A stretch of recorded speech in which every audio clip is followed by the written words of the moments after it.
Hi folks, this is Jason. Hope you're okay today. It's good to be with you. And hope everybody's okay. And we're looking at the deception of evolution. I've been working through a book called Evolution Cruncher, and I got up to about page 48. They allow you to use the book and to publish in print and use any of the information to get the information out to the public. And so I'm going to be reading from that book, and it's 965 pages of useful information. And so let us begin.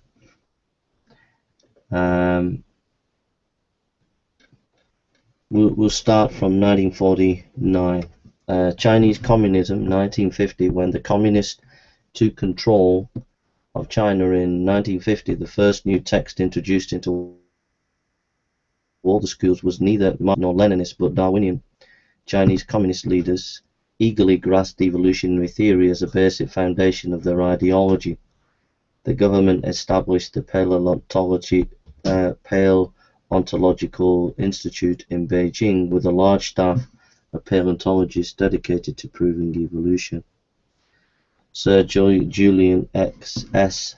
Huxley, 1887 to 1975, grandson of Darwin's bulldog Thomas Huxley, Julian Huxley was the leading spokesman for evolution by natural selection in the mid-20th century.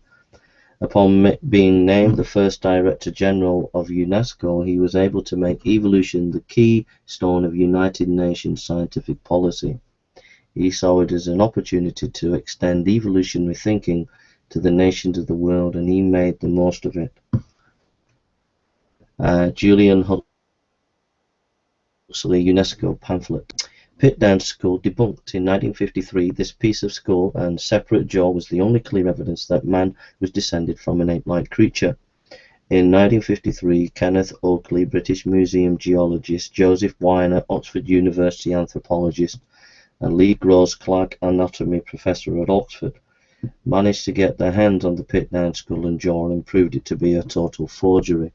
The newly developed fluorine test revealed the bones to be quite recent. Additional research showed the bones had been stained with bichromate to make them appear aged. Drillings into the bone produced shavings instead of ancient powder. The canine tooth was found to have been filled and stained. Weiner published a book about the Pitdown forgery in 1955.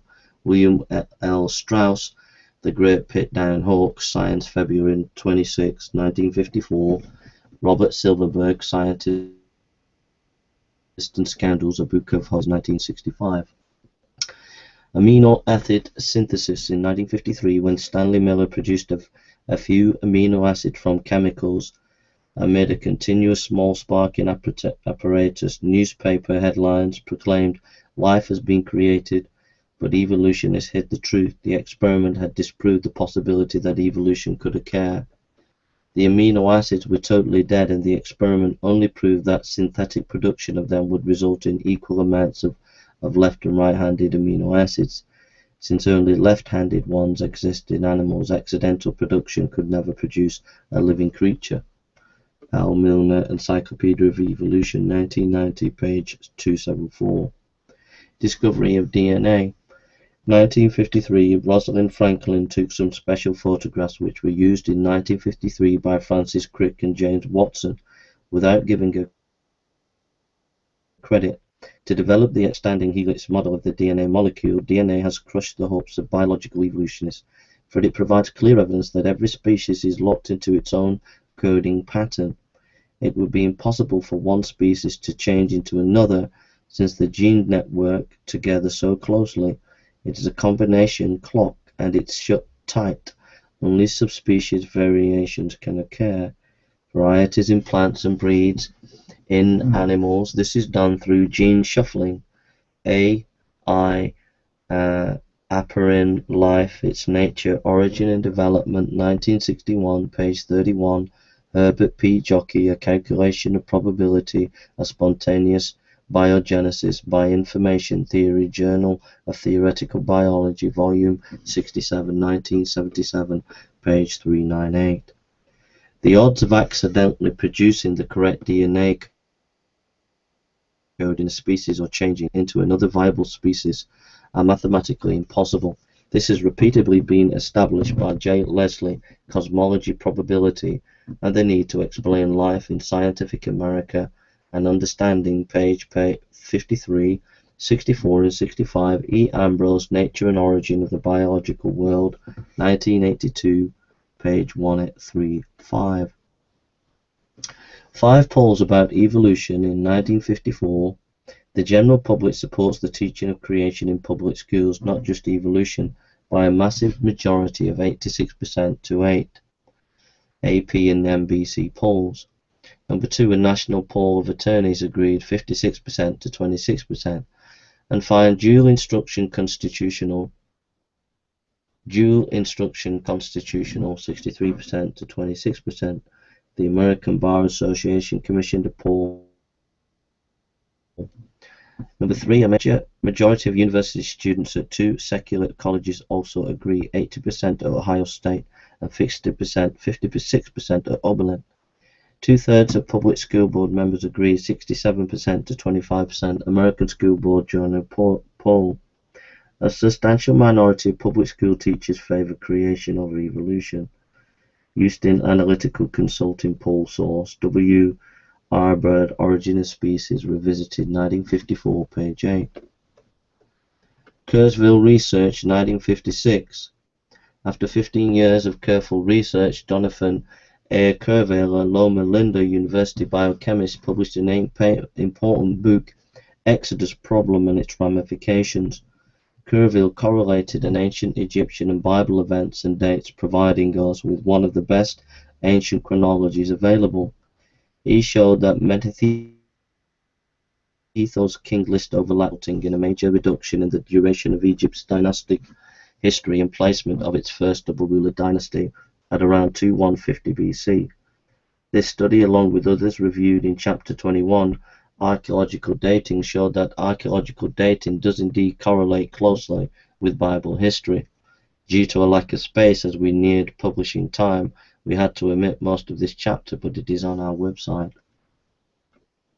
Thomson's attack on Darwin.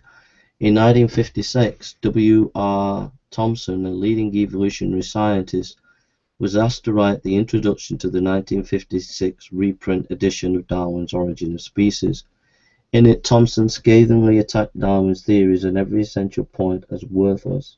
W. R. Thomson, Introduction to Charles Darwin, Origin of Species, 1956 edition. Children's books. 1958, while evolutionists secretly recognize theory is falling through the floor to the gullible public, it is praised more and more as the scientifically proven answer to the mystery of life and matter. In 1958, The Wonderful Egg was published and immediately recommended by the American Association for the Advancement of Science as a worthwhile science guide for little children. 2 major NEA affiliates, the American Council on Education and the Association for Childhood Education International, gave it their highest recommendation.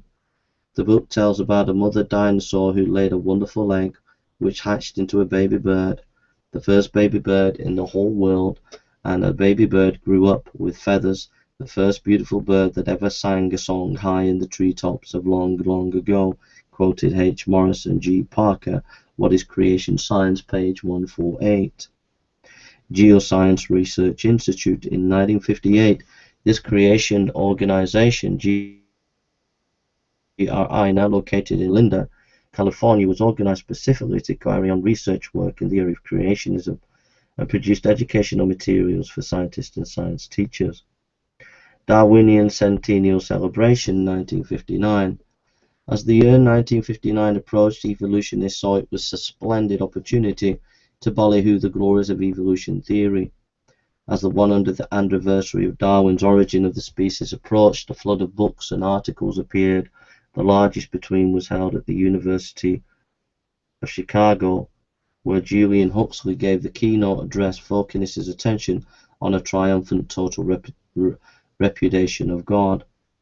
In the same year, two major books attacking evolutionary theory in Greek detail were released.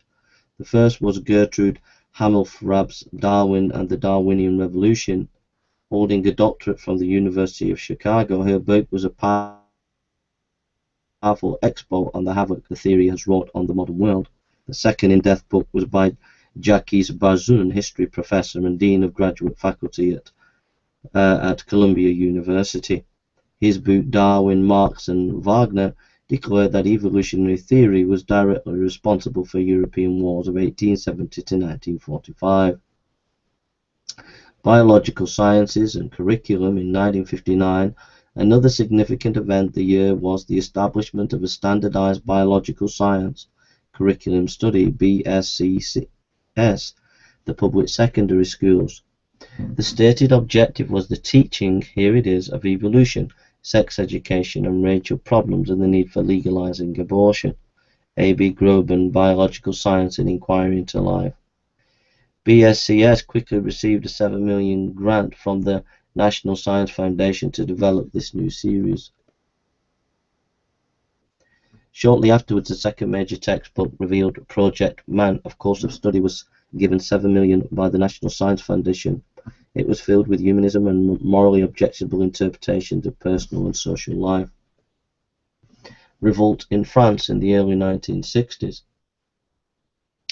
A large number of French biologists and taxonomists, species classification experts, rebelled against the chains of the evolutionary creed and declared that they would continue their research but would no longer try to prove evolution, which they considered an impossible theory. Taxonomists who joined the revolt took the name cladists. Z. Lidinsky, Should We Burn Darwin? In Science Digest, Volume 51, January 1961, page 61. Ooh, that is awesome information, that is. First quasar discovered in 1962, telescopes found a mysterious object which was named 3C273, which had a spectrum that was unintelligible. This peculiar object radiated most strongly in the fringes of the visible spectrum. It was a total mystery until February 1963, when Jesse Schmidt recognized that the problem was that it had a radical 6% shift towards the red. If the speed theory of redshift promoted by evolutionists was correct, that meant the object was moving away from us at 16% the speed of light and was a massive 3 billion light years from Earth. As more and apparently faster quasars were discovered, the situation kept worsening. Ultimately, their existence debunked the evolutionist speed theory of redshift, yet the redshift and background radiation were the only two evidences of an earlier Big Bang. For example, in 1977, a quasar was found which, according to the redshift theory, was moving faster, 8 times faster than the speed of light. Of course, scientists know it impossible for anything to travel faster than the speed of light. George Abel, Exploration of the Universe, 1973, page 409, Time Life, Cosmic Mysteries, 1990, page 68 to 69, Sky and Telescope, 53, 1977, page 1702. Creation Research Society in 1963. This important creation research organization was founded by doctoral scientists with the express purpose of conducting research into creation evolution topics and publishing regular reports on them. Its journal reports have been of high scientific caliber. Background radiation. 1965, using a sensitive radio astronomy telescope, A.A. Penzias and R.W. Wilson, research at Bell Laboratories, discovered low-energy microwave radiation coming from outer space. Big Bang theorists immediately claimed that this proved the Big Bang. They said it was the last part of the explosion, but further research discovered that it came from every direction instead of only one, that it was the wrong temperature and that it was too even. Even discoveries in the 1990s have failed to show that this radiation is lumpy enough, their term, to produce stars and planets. Steady state universe theory abandoned in 1965. Fred Hoyle abandoned his steady state theory entirely in a public announcement at a meeting of the British Association for the Advancement of Science. He listed 5 scientific reasons why it was impossible. Nature, October 9th, 1965, page 113. The Switzerland meeting, 1965. It was not until the 1960s that the neo-Darwinists, those who had given up on natural selection, believed that mutations were the mechanism of cross-species change, began fighting with one another in earnest. At this meeting of mathematicians and biologists, mathematical doubts were raised about the possibility of evolution having occurred. At the end of several hours of heated discussion, it was decided to hold another meeting the next year. That's amazing stuff. The Witzer Institute Symposium in 1966. A milestone meeting was the four-day Witzer Institute Symposium held in Philadelphia in April 1966. A number of mathematicians familiar with biological problems spoke and clearly refuted neo-Darwinism in several ways. And an important factor was that large computers were by this time able to work out immense calculations, showing that evolution could not possibly occur even over a period of billions of years, given the complexity of DNA, protein, the cell, enzymes, and other factors. We will cite other examples here. Murray Eden of MIT explained that life could not begin by random selection. He noted that if randomness is removed, only design would remain, and that required purposeful planning by an intelligence. He showed that it was impossible for even a single ordered pair of genes to be produced by DNA mutations in the bacteria. E. coli, which is a very little DNA with the 5 billion years in which to produce it. Eden then showed the mathematical impossibility of protein forming by chance. He also reported on his extensive investigations into genetic data on hemoglobin red blood cells. Hemoglobin has two chains called alpha and beta. A minimum of 120 mutations would be required to convert alpha to beta. At least 34 of these changes required changeovers in 2 or 3 nucleotides. Yet Eden pointed out if a single nucleotide change occurs through mutation, the result ruins the blood and kills the organism. For more on the Witzer Institute, read the following book, Paul Moorhead and Martin Kaplan, Mathematical Challenges to the Neo-Darwinian Interpretation of Evolution, Witzer Institute, monograph number 5. Antelope Spring Tracks in 1968. Trilobites are small marine creatures that are now extinct. Evolutionists tell us that trilobites are one of the most ancient creatures that have ever lived on planet Earth, and they lived millions of years before they were human beings. William J. Meister, Sr., a non-Christian evolutionist, made a hobby of searching for trilobite fossils in the mountains of Utah. On June 1, 1968, he found a human footprint and trilobites in the same rock, and the footprint was stepping on some of the trilobites. The location was at Antelope Springs in about 43 or 60 kilometers northwest of Delta, Utah. Then, breaking off a large 2-inch thick piece of rock, he hit it on edge with a hammer, and it fell open in his hands. To his great astonishment, he found on one side the footprint of a human being with trilobites right in the footprint itself. The other half of the rock slab showed an almost perfect mold of a footprint and fossils. Amazingly, the human was wearing a sandal. To make a longer story short, the find was confirmed when scientists came and found more sandal footprints. Meister was so stunned that he became a Christian. This was Cambrian strata, the lowest level of strata in the world, yet it had sandal human footprints. Hallelujah. That's tremendous, amazing. Discovery of trilobite fossils in shod footprints of humans in trilobite beds, a Cambrian formation, Antelope Springs, Utah, in Why Not Creation, 1970, page 190. The Appalach Institute Symposium in 1969. A follow-up meeting of scientists was held and given the title Beyond Reductionism, but it only resulted in fruitless discussions by scientists who had carefully researched the problems with men who were desperately trying to defend the evolutionary theories against the ever-growing mountain of evidence to the contrary. First moon landing in 1969. By the 1950s, scientists were able to predict that if the moon was billions of years old, it would have a thick layer of dust many miles thick. This is due to the fact, as R.A. Layton explained, the lunar surface is exposed to direct sunlight and strong ultraviolet light. and extra rays from the sun gradually destroying the surface layers exposed rock, reducing them to dust at the rate of a few 10,000ths of an inch per year. In 5 to 10 billion years, this was produced 20 to 6 miles, 32 to 97 kilometers of dust. R. A. Layton,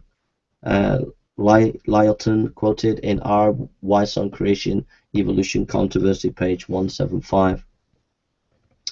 Because of this, NASA first sent an unmanned lander which made the discovery that there is very little dust on the moon's surface. In spite of that, Neil Armstrong feared that he and Edwin Muldrin might suffocate when they landed, but because of the moon is young, they had no problem.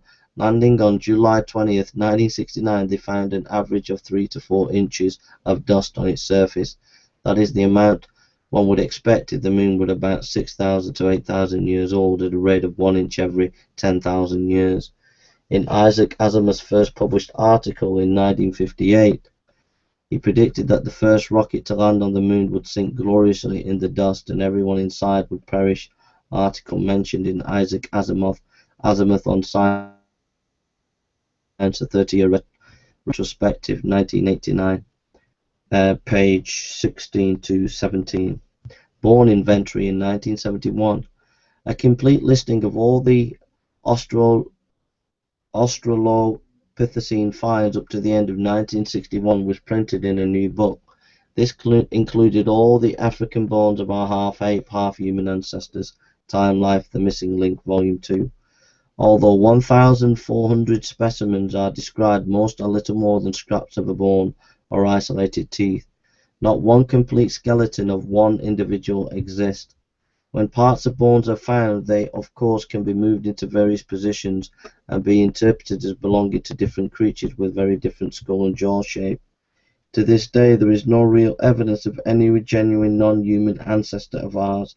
Chapter 13 explains why reputable scientists question or reject the various finds by anthropologists. Matthews attacks Darwinianism. In 1971, by the later part of the 20th century, even though the ignorant public continued to be told that evolution was triumphant, proven success, it was difficult to find any scientist who would defend Darwinian theories before his peers. L. Harrison Matthews, and other distinguished scientists, was asked to write a new introduction to Darwin's Origin of the Species to replace Thompson's 1956 introduction, which scathelessly attacked Darwinianism. In his introduction, Matthews said that Thompson's attacks on Darwin were unanswerable. Then Matthews proceeded to add more damaging facts. L. Harrison Matthews' Introduction to Charles Darwin, Origin of the Species, 1971 edition. The evolutionary theory must have run into our times when book publishers cannot find a reputable scientist who is appreciative either of its basic teaching or its founder. Nice Symposium, 1972.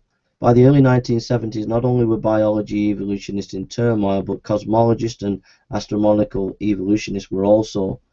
The Nice Symposium met in April 1972 to summarize what had been accomplished and to list what was still unknown. The unanswered questions included just about every aspect of evolution in outer space. See Nice at the back index of a number of the questions. How did hydrogen clouds form themselves into stars? How did linear momentum from theorized Big Bang change itself into angular momentum and begin circling? How did the planets and moons form? The entire list is mind-boggling. After all these years, the astronomers still do not have an answer to any of the basic evolutionary problems. Review of the Nice Symposium and R. E. Koffel and K. L. Sedgraves, The Creation Explanation, page 141 to 143. Institute of Creation Research, 1972. Henry Morris and Associates founded the Institute for Creation Research, ICR, this year. It has since become the leading anti-evolutionary organization in the world and is located in El Cajon, California. The Return of the Hopeful Monster in 1972.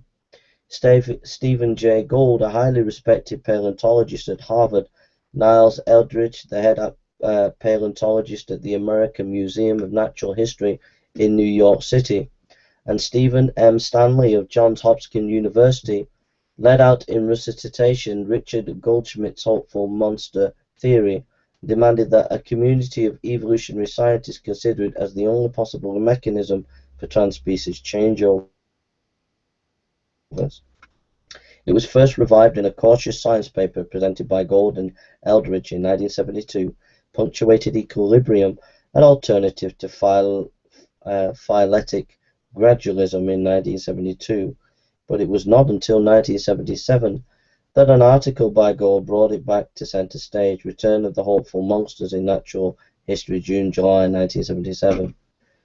The increasing despondency amongst evolutionists over their inability to use natural selection or mutation to provide even the slightest evidence of cross-species evolution eventually led a number of scientists in the 1980s to switch over to this astoundingly ridiculous concept that millions of beneficial mutations occur once every 50,000 years to two creatures, a male and a female, who are living near each other, thus producing a new species pair. Poll of citizens and parents in 1973, a survey of 1,346 homes found that 89% said creation should be taught in the public schools. In a separate poll in 1995, Holmes 84% said scientific evidence for creation should be presented along with evolution, a comparison of students studying two models in Decades of Creation, 1981, page 55 to 556. Dudley's radio dating research in 1975. Radio dating of the cemetery rocks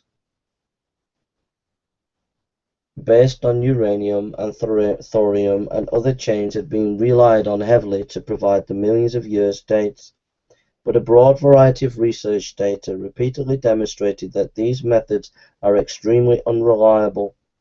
Much more on this in Chapter 6. Inaccurate dating methods. H.C. Dudley, one of these researchers, found that using pressure, temperature, electric and magnetic fields stressing molecular layers, he could change the decay rates of 14 different radioisotopes.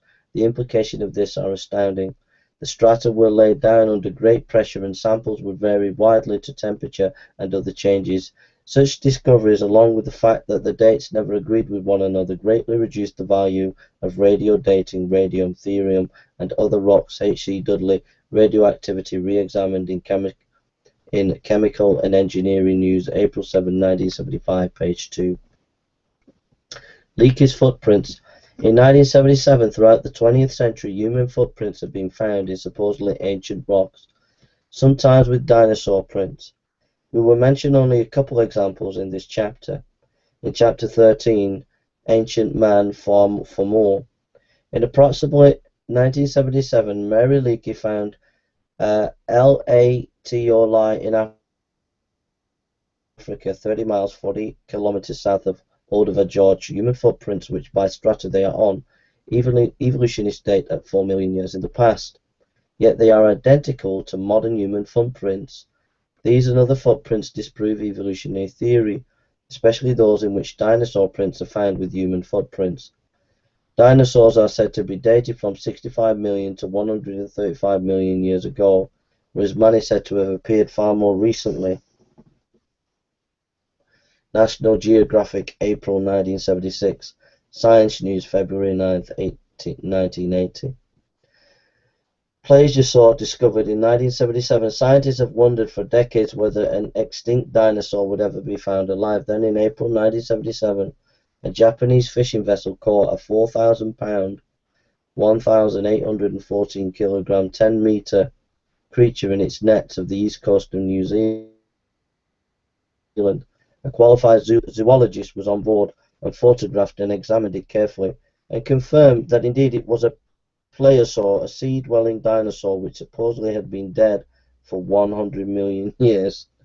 They were so thrilled that they published scientific papers on it, issued a postage stamp, but recognizing that the creature would disprove their fossil strata theory, Western scientists said it must have been a sea lion. There was an almost total news blackout on this in the West, with the exception of a few publications. New York Times, July 24, 1977, Nature, July 28, 1977. There is more data on Chapter 12, Fossil and Strata. That's amazing, man. Absolutely amazing. See how deceptive it all is. Absolutely deceptive. Couldn't believe. You can't believe. You couldn't make it up if you tried. I mean, absolutely devastating to evolution. All this information, and it's all documented. You can all go and check it and find out how these evolutionists cover it all up, throw it under the carpet where they've been exposed. And did you hear that? A complete blackout. A complete and utter blackout of the Western media on that issue. Come on, folks, you got to wake up. Chinese characters explained. In 1976, Chinese is one of the most ancient written languages in existence. Each Chinese character is a combination of several different words. C.H. Kang and Ethel R. Nelson did extensive research into Chinese words and discovered the characters contained the story of creation, the Garden of Eden, and the fall of Adam and Eve, and the flood story. For example, the word boat is made up of two words, vessel and eight, Genesis 7:7, Genesis chapter 13, 8 and 13. Tempter is devil, cover and tree, Genesis chapter 3, 1-6. In chapter 14, effects of the flood, will be found several more examples, plus an illustration of what some of them look like. C.H. Kang, Ethel R. Nelson, The Discovery of Genesis, How the Truths of Genesis Were Found Hidden in the Chinese Language, 1979. That's amazing. Poll of University Students, 1979. A poll of students at Bowling Green State University, Ohio, found a clear majority of both undergraduate and graduate students taking biology classes favor the teaching of both creation and evolution in schools. Undergraduate students, 91%, graduate students, 71%, and it says Jerry Bergman, Attitude of University Students Towards the Teaching of Creation and Evolution in the Schools, Origins, Volume 6, 1979, page 64 to 66. Notice all these, these polls that have come up from 1953 to the 70s, many people saying they would like to hear the creationist viewpoint. But the intellectual elite and those who were in charge of education in America and in the West made it quite clear that no, they were not going to allow any other particular position to be taught in schools. And yet, even academics, even students were saying no, we should have an open discussion. So the academic world in the West does not allow a fair enough discussion within schools and colleges and universities about any information that might critique evolution. Polystrate mystery solved. In 1980, upright polystrate tree trunks in 10 to 30 feet, 31 to 95 dm in length, have often been found in coal beds, yet the coal beds were supposed to have been laid down over millions of years. Why are vertical tree trunks in them? Just after the St. Helens explosion in May 1980, analysis near Spirit Lake revealed many vertical floating tree trunks in it. During the flood, such tree trunks would easily have quickly been surrounded by sediment and buried. Edward L. Holt, upright trunks of neocalamites form in the upper Triassic. Journal of Geology, 55, from 511 to 513, 1947. Stephen A. Ustin of Mount St. Helens and Catastrophism in Impact, July 1986, page 13. Next, Sunderland interviews the experts, 1980 to 1981. Over a one-year period and with their permission, Luther Sunderland tape-recorded interviews with three of the most important paleontologists in the world, who are in charge of at least 50% of the major fossil collections on the planet, covering every basic fossil discovery in the past 150 years. He found that not one of them could name a single missing link. A halfway species between our regular species. L.D. Sunderland, Darwin's Enigma, page 89. There are no transitional forms. For more on this, see Chapter 12, Fossils and Strata. Chicago Evolution Conference, 1980. While the newspapers, popular magazines, and school textbooks emblazoned evolutionary theory as being essentially proven scientifically in so many ways, the evolutionary scientists were discouraged. They knew the truth. The Switzerland, Worcester and Abelard meetings had clearly shown that theirs was a losing cause. However, in yet another futile effort, in October 1980, 160 of the world's leading evolutionary scientists met again, this time at the University of Chicago. In brief, it was a verbal explosion. Facts opposing evolution were presented, and angry and insults were hurled in return. The following month, Newsweek, November 3, 1980, reported that a large majority of evolutionists at the conferences agreed that not even the neo-Darwinian mechanism of mutation working with natural selection could no longer be regarded as scientifically valid or tenable. Neither the origin nor the diversity of living creatures could be explained by evolutionary theory. I can't believe this. This is just crazy. This is why, as evolutionists and those who believe in evolution, why you can't see that this is all a bunch of lies. You had in the Chicago meeting, you had hundreds of you had, how many was it? You had I just can't believe it. 160 of the world's leading evolutionary thinkers, who were leading evolutionary scientists, make a statement. A large majority of evolutionists at the conference agreed that not even the neo-Darwinian mechanism of mutations working with natural selection could no longer be regarded as scientifically valid or tenable. Neither the origin nor diversity of living creatures could be explained by evolutionary theory. Roger Lewin, Evolutionary Theory Under Fire in Science, November 21st, 1980. J.R. Taylor, Great Evolutionary Mystery, 1983, page 55. Why is the public still told that evolution is essentially proven and all the scientists believe it, when both claims are far from the truth? New York City Evolution Conference, 1981. The following year, another important meeting was this one at the American Museum of Natural History in New York City. Colin Patterson, a senior paleontologist at the British Museum of Natural History, read a paper in which he declared that evolution was possibly anti-knowledge and added, "All my life I have been duped into taking evolution as revealed truth." Yet Patterson is in charge of millions of fossil samples, and he is well acquainted with the collection. Commentating on the crisis, another scientist, Michael Ruse, wrote that the increasing number of critics, including many with the highest intellectual credentials, Michael Ruse, Darwin Theory and Exercise in Science, in the New Scientist, June 25th, 1981, page 828. Whew, my friends, it's very, very, very, very devastating stuff, this, my friends. Panspermia, 1981.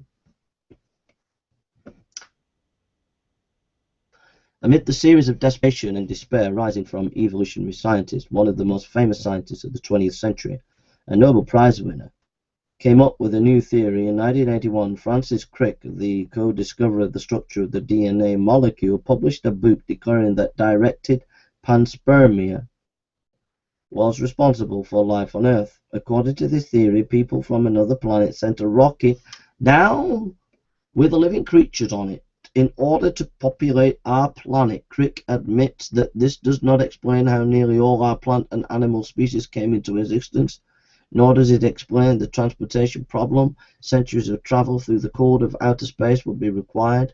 This theory is a desperate, grasping effort to provide a solution to the question of how living creatures originated, a puzzle which thousands of scientists in 150 years of diligent work have not been able to solve. Very few intellectuals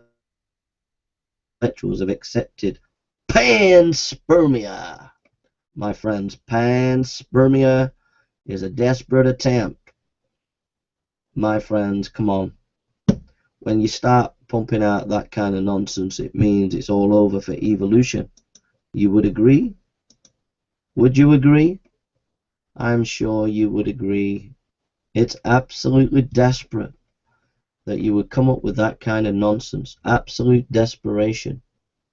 Panspermia. Woo! Crazy days for the evolutionist. Crazy days. Cambridge Evolution Conference in 1984. Desperate for a solution, in 1984, a seminar held at Cambridge University, Stephen Gould's hopeful monster theory, was discussed. The wild idea that a lizard laid an egg one day and a bird hatched. Karl Popper's theory of science was also discussed. Popper is an expert on the philosophy of science. His position is that a theory must be testable. Evolution, of course, does not meet the test. See chapter 37, Philosophy of History, on our website. Yeah, just a little bit of an interest. Show me how natural selection and mutation that produces new species. Show me. Show me by a test that this is the case. The mechanism is the case. Show me. If you can't test it, then you can't believe it, if you know what I mean. And our second mechanism changeover in 1980s. The utterly unscientifically hopeless monster theory which Richard Goldschmidt proposed in the 1930s.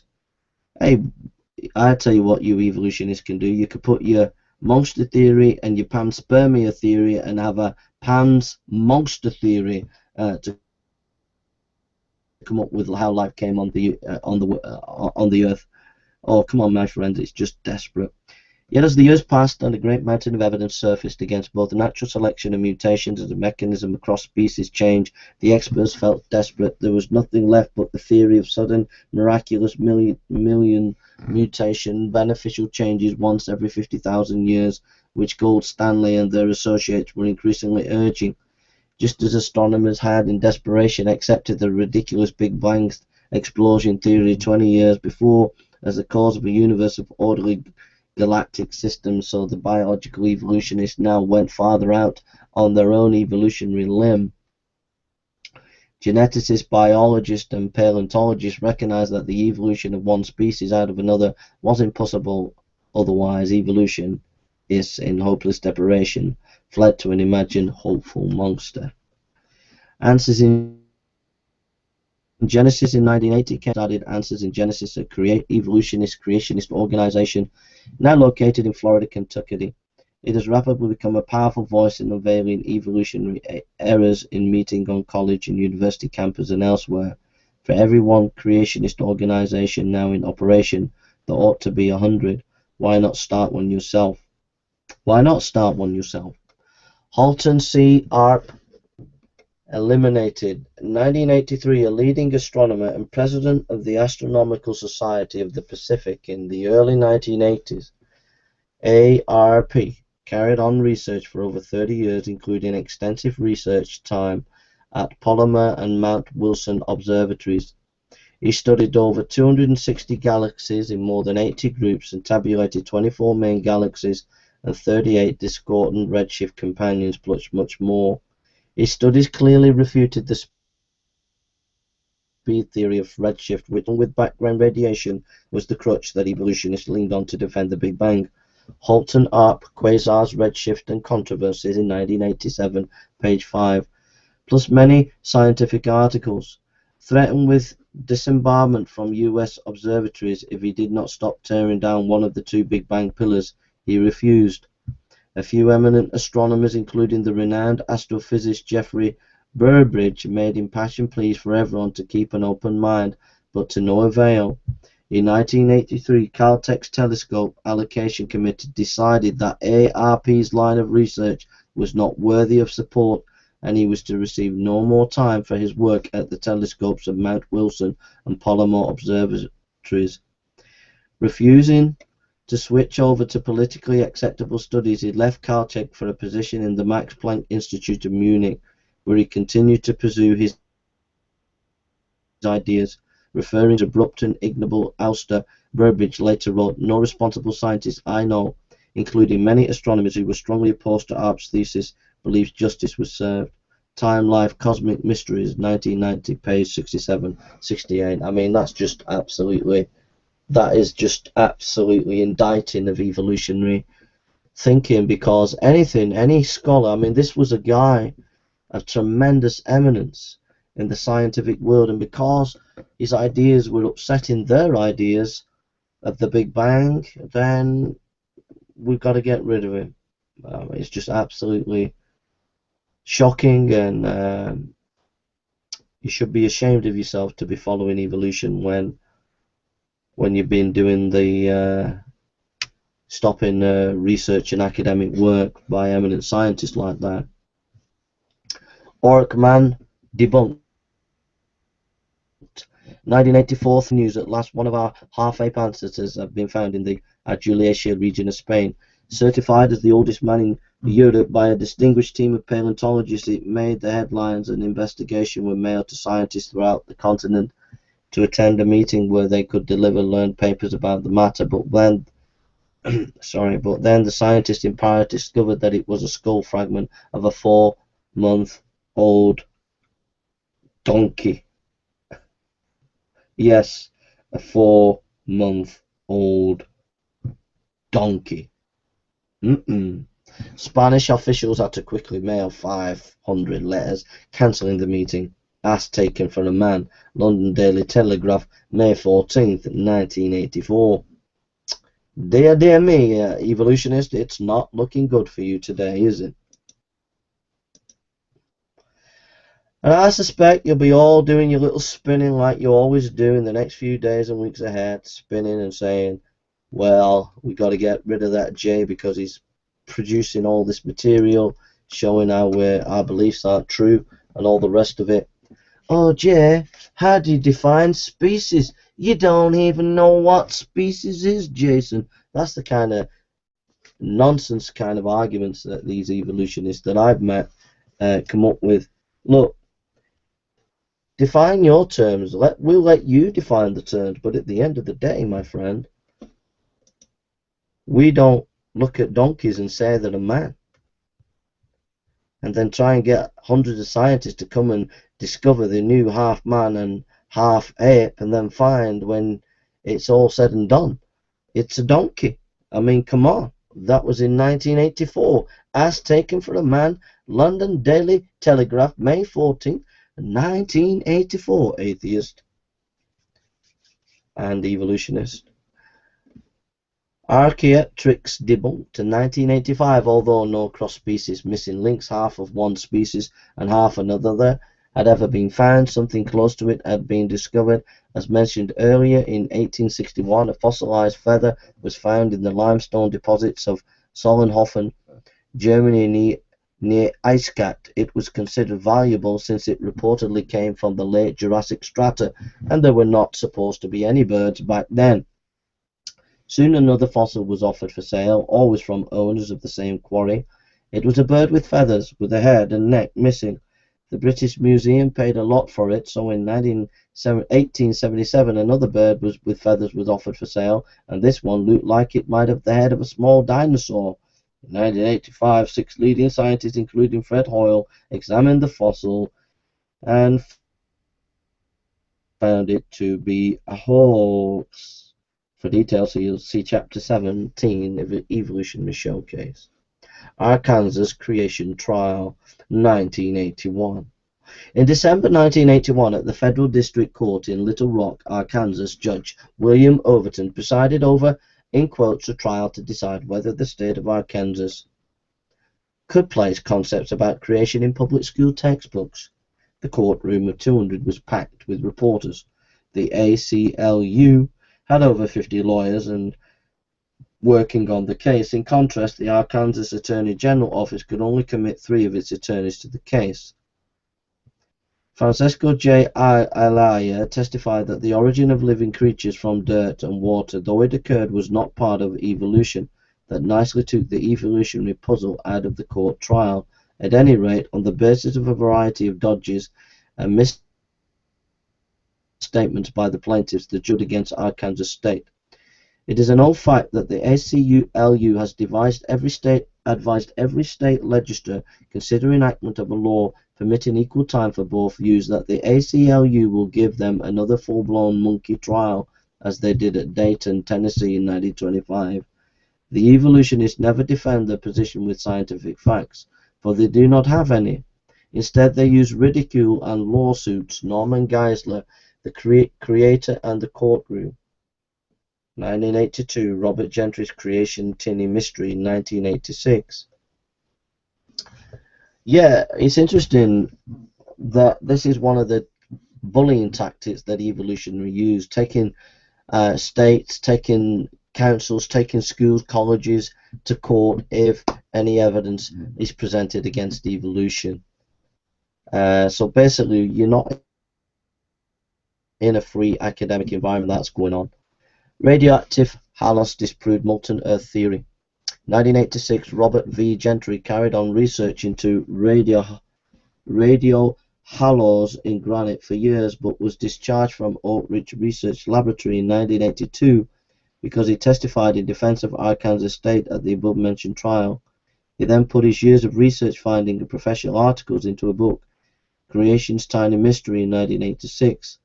In brief, billions upon billions of polonium-218 radio halos are in granite, yet each halo was formed in less than 3 minutes. There is no way the halos could get in there after the granite was formed, yet the granite had to be solid when the halos formed.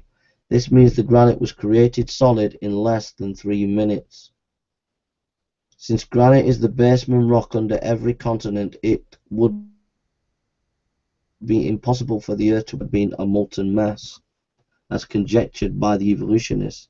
Interestingly enough, granite can be melted, but it will reform into rhyolite, never into granite. See Chapter 3, Origin of the Earth, for a brief summary of data on this. Go to our website for a complete study on the subject.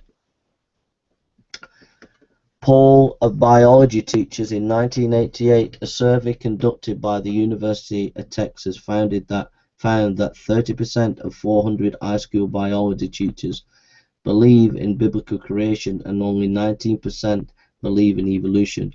Waco Tribune Herald, September 11th, 1988. Chernobyl, 1986, is an evolutionary paradise. Since mutations are today thought to be the leading mechanism for achieving evolutionary change for the better, the intense radiation which the people received from 1986 should have brought them great benefit because of all the mutations it induced. They should be stronger, healthier, have improved organs and produce children which are higher forms of life. But this has not happened. Scientists know that even Marie Curie and her daughter died as a result of working with radiation. Mutations result in harm and death, never in evolutionary change. Isaac Asimov, Asimov's New Guide to Science, 1984, page 691 to 692. Here are some quotes.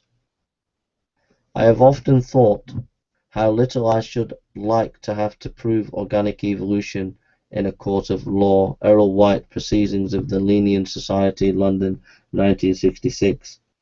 An ichthyologist expert on fish in 1988 addressed before a meeting of the Linnean Society in London. Here's another quote. I doubt if there is any single individual with the scientific community who could cope with a full range of creation arguments without the help of an army of consultants in special fields. David M. Rope, Geology and Creation, Bulletin of the Field and Museum of Natural History, volume 54, March 1983, page 18.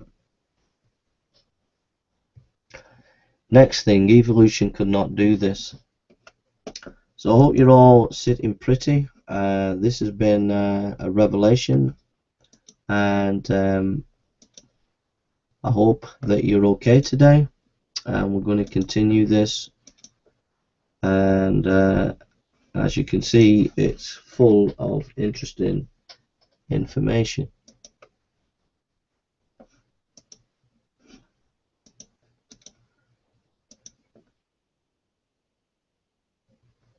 So we're going to have just a few more now. We've gone on for nearly an hour, or maybe longer than an hour, and this is the second part in the series. We've done Evolutionary Exposed, and we did over a full hour there. And this is the Deception Evolution, and there'll be 3 or 4 of these over the next few weeks, more in depth.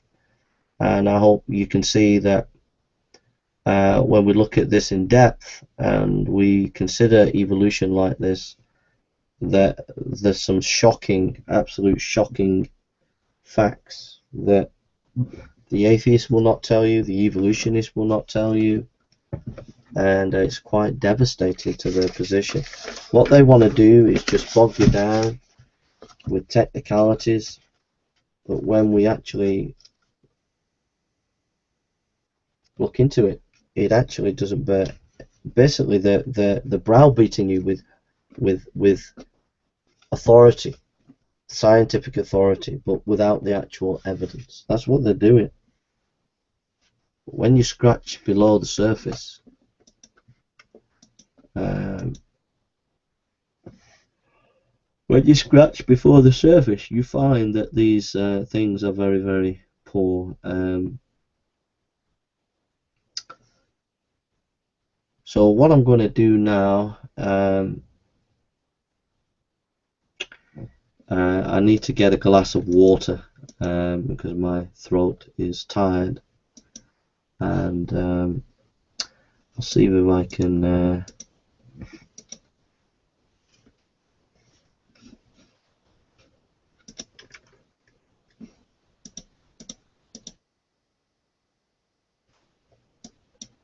so what we'll do is I'll just play you a clip.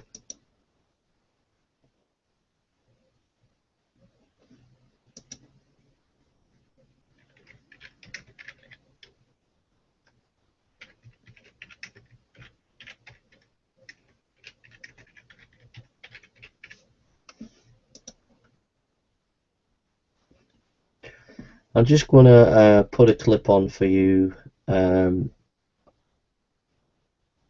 They give you permission, they allow you to use the material, and it's Slaves for Christ. And it is. So what I'm going to do is I'm going to so this is me, hope you're okay. I am now going to just put something on for you to watch just for a minute while I just go have a break, get some water. It's frightening what I have seen over the years. I hire teachers, and they have to have at least a 4-year college degree. I prefer a credential.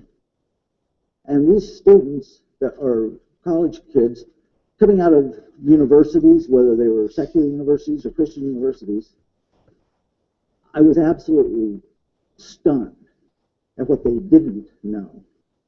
And I was sickened by what they did know. And so that was one of the reasons that I felt that it was time to come out and just be able to present an alternative. I'm not here tonight to prove or disprove anything. That's not my job. God doesn't need me to prove his word, does he? But the problem is we tend to look at God's word in our own little world, and we bring God down to our size. And that was what I did. As a scientist, it was really difficult to deal with Genesis. So what I wanted to do to start off with is just kind of give you a little update on who I am, where I came from, how did I end up here? Why would you come to hear what I have to say? I had a gentleman tell me earlier that evolutionary biologists aren't real popular. There aren't many of us. But how many of you have ever heard of an exobiologist or an astrobiologist? You know, those exobiologists, someone that is the study of biology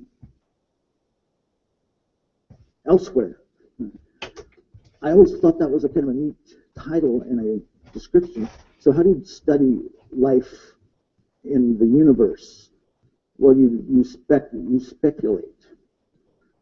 So what I want to do is just give you a little rundown. And it started for me in 1958 when I moved from the hills of Wofford, Kentucky, right straight to Newport Beach, California. I can really tell you about culture shock. And we look like the Beverly Hillbillies when we come rolling out of Kentucky. Now, Wofford had about 400 population. It's about 399 today. And we piled everything we had on this old 1954 Ford station wagon, and away we went. I was wearing Oshkosh before they were cool. Well, I got to tell you, kids can be merciless. But I wanted to start right here, Timothy 6:20-21. It says, "O Timothy, keep that which is committed to thy trust, avoiding profane and vain babblings and oppositions of science, falsely so called, which some professing have erred concerning their faith." What I find that scientists have a way of complicating everything. As a scientist, I can complicate a bologna sandwich. But the rule, if you're a scientist or are in the science, you're going to hear a rule. It's called Occam's razor. Occam's razor means keep it simple. I remember my first semester in college, I took a class that said, just listen to this for 5 minutes and then we'll get back onto some more information. And then I'm going to be doing a video completely different on a historical topic. We'll be reading out some information on a historical topic. We'll be also recording in the morning. We'll be doing some sermons and various things like that if you want to come and listen in the morning and in the afternoon on Sunday. And so that's what's going to be happening here. And this video is called Evolution of an Evolutionist by Dr. Rick Oliver, and it's on Slave for Christ. They allow you to use their material. They're really good folk. Go down there, you'll find tons of information. Slaves for Christ, loads of information debunking evolution. And we'll just listen to this for a few minutes and then get back to our fact-finding information. Coming from the KISS principle. Oh, well, that sounds pretty cool to me. But when I walked in, he had KISS. Keep it simple, stupid. That was the key. Now, this is kind of a sad, but also kind of a humorous thing. When first time I read this in the New York Times, I thought, that's sad. How can a man sit dead at his desk for 5 days and nobody notice? Well, you know what? It dawned on me. I've been going and speaking to some churches, and I've seen people sitting dead in the pew for years.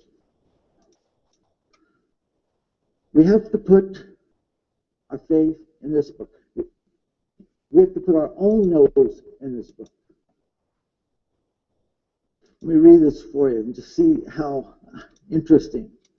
It says, bosses of a publishing firm are trying to work out why no one noticed that their employees had been sitting dead at his desk for 5 days before anyone asked if he was feeling okay. George Tuckelbaum, 51, had been employed as a proofreader at a New York firm for 30 years, had a heart attack in the open plan office he shared with 23 other workers. He quietly passed away on Monday, but nobody noticed until Saturday morning when an office cleaner asked why he was working during the weekend. His boss, Elliot Washesky, said, George was always the first one in, dying each morning and the last to leave at night, so no one found it unusual that he was in the same position all that time. And he didn't say anything. He was always absorbed in his work and kept much to himself. Well, I guess. But here's where it gets interesting. A post-mortem examination revealed that he had been dead for 5 days after suffering a coronary. George was proofreading manuscripts of medical textbooks when he died. I wonder if he was reading on the heart problems that we have. It says, you may want to give your coworkers the nudge occasionally. The moral of the story, don't work too hard. Nobody notices anyway. But isn't that sad? That a man can sit dead in his desk for 5 days and no one knows. What kind of impact did this man have on his colleagues, his peers, his family? So what kind of impact are you having? What kind of impact are you having on your neighbors, on your friends, your kids? See, we need to have an impact. Because, guys, I want to tell you, I am here tonight not because of some great textbook or some TV evangelist or anything else. I'm here for only one reason, and that's my mother and my grandmother never stopped praying for me. Everybody else kissed me on. And I'll tell you, I could avoid the Christians, and I did. And here's the hard part. It's when I was teaching, I taught high school for years, and then at the college level. I would give lower grades to some of my students just because I didn't like them, or they were Christians. So when I did accept Christ, I had this massive guilt problem to deal with.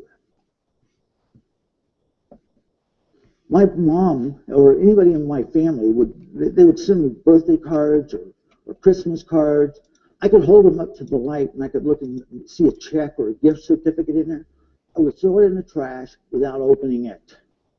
Because I knew if I opened it, it would just say, praise the Lord, Jesus loves you, some of that religious stuff. That's how hardened I was. Guys, I was so hardened that I was not an atheist. I was an anti-Christian. I hunted them down. I loved to embarrass or humiliate a student who dared to challenge me in my classroom. But I got to tell you something. All the years I was teaching, and I had a lot of students challenge me, and a lot of times I just perceived that challenge when in fact it was just a honest, simple question. But one thing I noticed is that I never witnessed one of my Christian students ever take a stand. See, they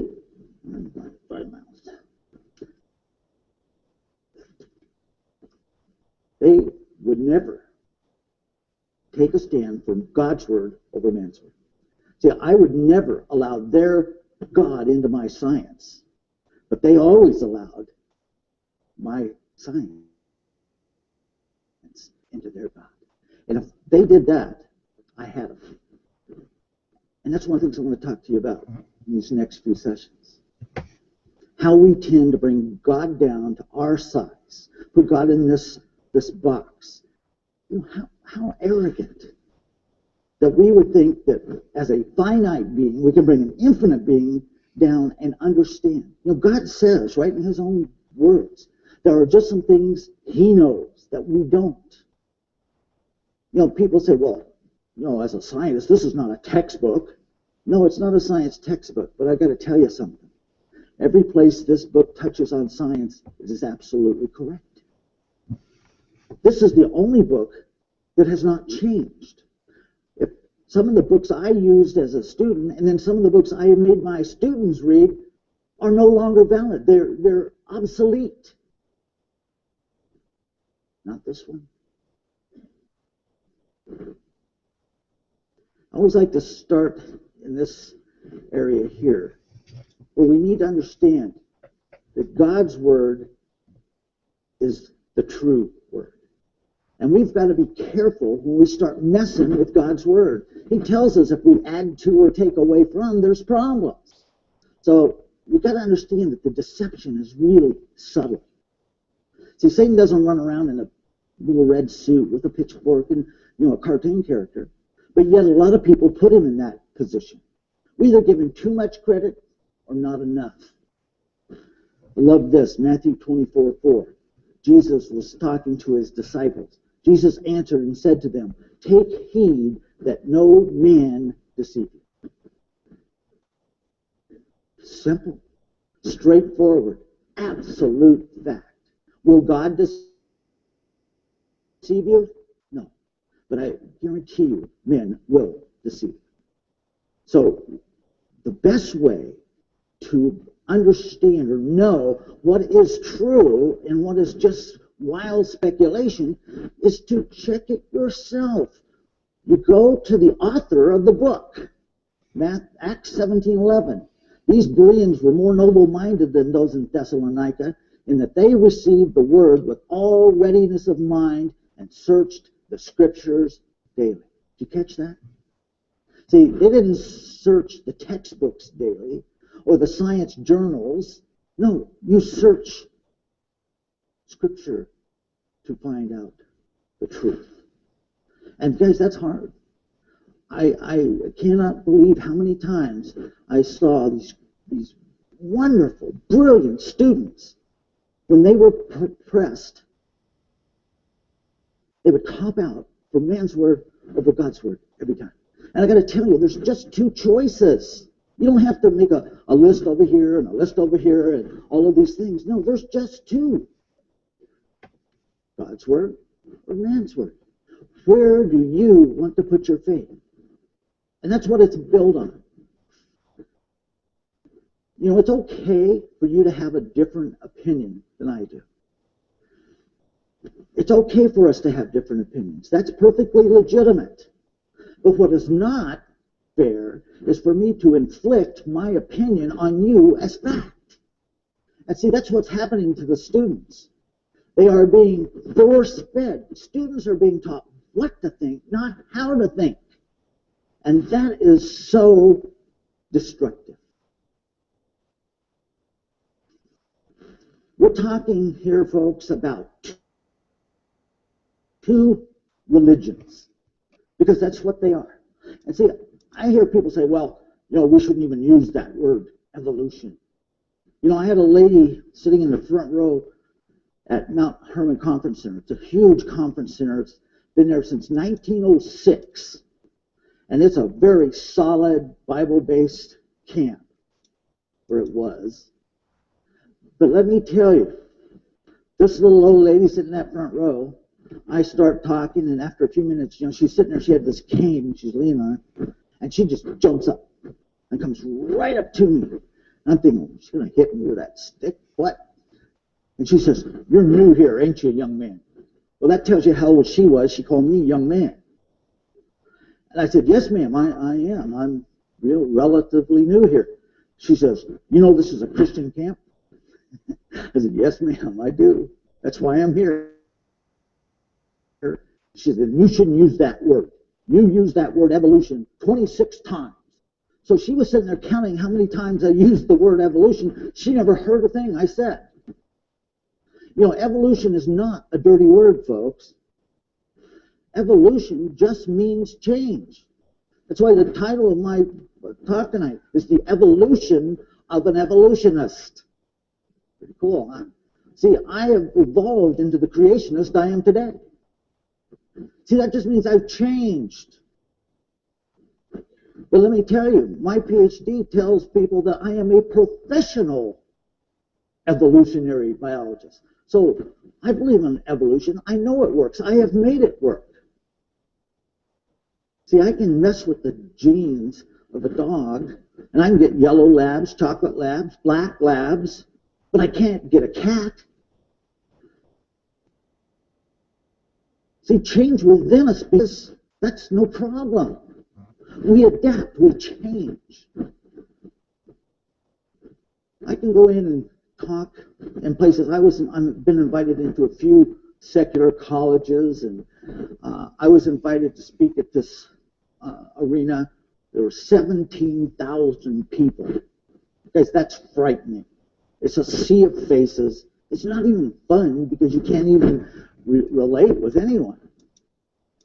But when I walk in there and I were to hold up my Scientific American, or in this case, the very latest issue of New Scientist, I get a nice ovation here. But look what it says. Scientific American says authority, expertise, credibility. So by using that, I gained that. I had credibility. I had authority. Why? Who wrote the book? See, if I were to go in there and do this, they would. Okay, you can go and watch the full video, Evolution of an Evolutionist, Dr. Rick Oliver. And you can go and watch the full video for yourself. And so we're back on the fact-finding information. and just been reviewing comments. Here's a few comments from people under the Gospel for You. This is a few comments. We'll just read what a couple of the people are saying here. That is true. Fundamentalist Christians don't confuse donkeys with men. However, they do think their donkeys can talk. Oh dear, there's a painful lack of understanding here. Yes, it is pitiful. These are just ad hominem attacks. Radioactive halos, good grief, it's pronounced halos. See, ad hominem attacks. It's all pure ad hominem attacks from the atheist. Even Ken Ham wouldn't use these kind of arguments, etc., etc. It's just ad hominem attacks. That's all the atheist can do. And it's the atheist just saying all sorts of things against me because they can't win any arguments in academic debate against me, so they try to get me off YouTube, but that's another topic. And we're not going to let them spoil the evening. We've had a wonderful evening and of brilliant intellectual stimulation, and we're not going to let them spoil that brilliant intellectual stimulation for all the research that we've been looking at in this video, which has been documented information that you can go and check, and maybe some of the references are wrong. Let's say in this reading that I've done, let's say 30% of the information is wrong. Even if 30% of the information that was wrong, if just 70% of the information that I've been reading is correct, it's devastating for evolution. But I think most of this guy's information will be correct because he references the magazines, the newspapers and whatever, the books, the scholars. And when the atheists begin to realize that I'm making videos on this issue, they'll start pulling it to pieces and whatever. But I would say, don't listen to them, don't listen to me, read the book, and then go and research information yourself. Go and check it out yourself. Go and have a look yourself. The atheist and the evolutionist are masters of deception. They are masters of deception. And they will try to deceive you, and they claim to be people of science, but I'm an outlaw on YouTube. They don't want me on YouTube to produce scholarly videos on theology and philosophy, which is my field, and historical studies, which is my field. The atheists can't stand me being on YouTube because I can produce this kind of material, but they don't want that. And they don't want any information to get out there which will expose them. They won't have any academic debates with me. I've tried to get academic debates from the top people. The only academic debates that I could get with people are these lower atheists, and they're not academic debates. You get into a room with them, you try to organize an academic debate, and the next thing you know, they're accusing you of Nazis, being a Nazi, and all that stuff, and it's just deplorable, really. And so they cause controversies over silly, childish issues. They just can't actually get in a room and have a proper, old-fashioned, no-holds-barred, plain, simple academic debate.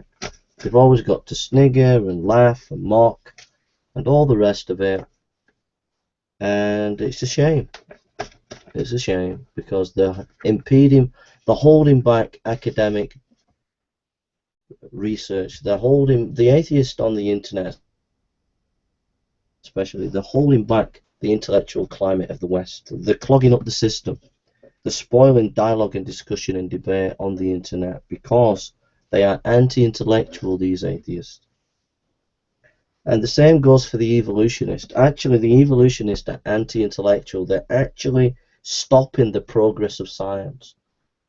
If we got rid of evolution and we embraced intelligent design, science would absolutely flourish. Like it would be a new renaissance of science. But evolution is holding back science and regressing science back to the Dark Ages. In fact, it's holding back science for at least 150 years. But if we got rid of evolution, you would see an absolute flourishing of science, and the many inventions, the many discoveries of drugs, and the discovery of new information that we would have if we dropped evolution and embraced intelligent design. We would have a massive influx of new information, and we would be able to bring a lot more healing to people. We would discover the power how to heal many of the big diseases today. But evolution has been stopping this progressive development, and it's clogging up the system. So it's important to save people's lives from many of the big diseases today, to get rid of evolution and allow proper scientific study and inquiry. It's really, really sad that the evolutionists are stopping proper academic development. They are impeding proper scientific information. We would have so many new drugs, new engineering capabilities. We would have so much that we could use to help fight against diseases and famine and all the rest of it. And it's shocking what the evolutionists have done and are doing now. And it's time we brought an end to evolution, and we began to build new technologies from the development of information design. That's where we need to be going today. Everybody knows this, but very few scientists and academics want to say it, but many of you actually feel this in your heart, know it in your mind, but are afraid to say it. Evolution could not do this. The mallee bird lives in the Australian desert. In May or June, with its claws, the male makes a pit in the sand that is just the right size, about 3 feet 9 dm deep and 6 feet 18 dm long. Then he fills it with vegetation. As it rots, it heats up. The bird waits patiently until the rains, which increase the heat to over 100 Fahrenheit, 38 Celsius, at the bottom of the pile. The bird waits until it's down 92% Fahrenheit, and when the right temperature is reached, he calls for his wife. They mate. She lays 1 egg a day for 30 days and then leaves. The male then covers the eggs with sand and continually checks the temperature with amazing thermometer bill for 7 weeks. He cannot let the temperature go up or down even 1 degree. If it cools at night, he piles on more sand. If it overheats in the day, he pulls off sand. At hatching time, the chicks break their shells and crawl up through as much as 2 feet of sand. Arriving at the top, each one is fully able to fly and is on its own. Neither father or mother mallee bird gives it any further attention or training.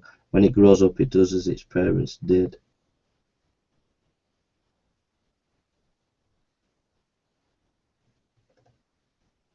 So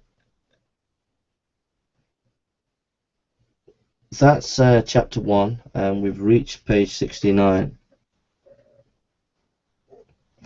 We'll be going through other chapters, and so this will be a series of maybe 10-15 videos of an hour long that we'll be doing. Now I'm going to be doing another video which will be on historical studies, so stay tuned if you want to continue to join me. We've finished this video, and I'll be doing another video on this maybe tomorrow in the next few weeks on evolution, and I hope you've enjoyed it. I'm now going to be doing a video on a historical study, so I'll see you in a few minutes if you're interested, and if you're not, don't worry about it. So take care, and God bless you, and see you soon.